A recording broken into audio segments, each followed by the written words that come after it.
রে বেলাল, এটা কেমন জুলুম! কতদিন হলো তোমার কণ্ঠের আজান শুনি না। বেলাল রে, তোর কি মন চায় না আমি নবীর জিয়ারতে আসতে?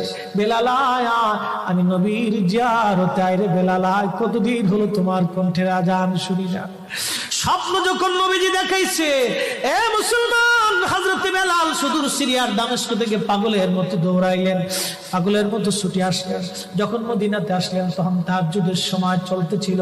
তাহাজ্জুদের সময় চলার সময় হযরত বেলাল রাদিয়াল্লাহু আনহু কাঠের জালি দিয়ে তখন রওজা শরীফ ঘিরে রাখা ছিল। ওই জালির পাশে বসে বসে জালির সঙ্গে মাথা ঠেকাইয়া নবীর পাগল বসে বসে গুনগুন গুনগুন করে কাঁদে আর বলে, হুজুর আপনি আসতে বলেছিলেন, গোলাম এসে হাজির হয়েছে। নবী গো, আজান দিতে বলেছেন, আমি আজান দিলে আপনি আগে নামাজে আসতেন, এখন আজান দিলে কি নবী আপনি নামাজে আসবেন? হুজুর এখন আজান দিলে কি আপনি নবী নামাজে আসবেন? নতুন মুয়াজ্জিন আসছে আজান দেওয়ার জন্য, এসে দেখে নবীর মুয়াজ্জিন বেলাল কাঁদে। ডাক দেখে মদিনাবাসী, শুনছো নবীর মুয়াজ্জিন ফিরে এসেছে, বেলাল আসছে, বেলাল ফিরে আসছে। এই কথা শোনার পরে সব সাহাবী ঘর থেকে বের হয়ে দৌড়ায় এসে দেখে বেলাল কাঁদে।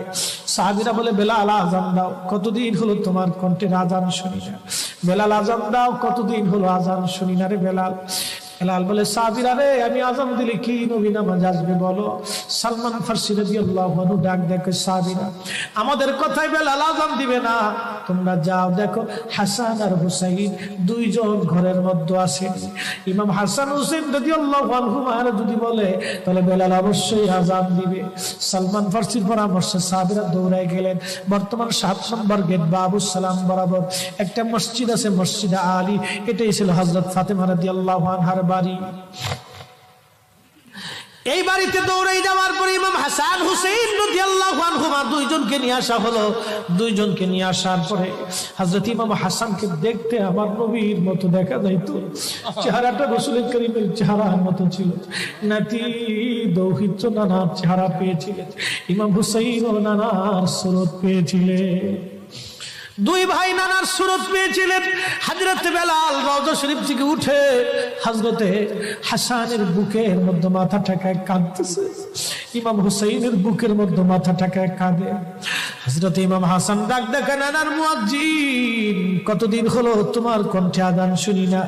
যেই কণ্ঠ দিয়ে নানার আজান শুনাইতা, যাও গো ওই কণ্ঠ দিয়ে আমাদেরকেও আজান শোনাইয়া যাও।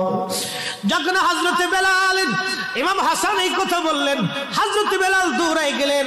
যেই বনু নাজ্জার গোত্রের মহিলা সাহাবীর ছাদের উপরে দাঁড়ায় বেলাল আজান দিত।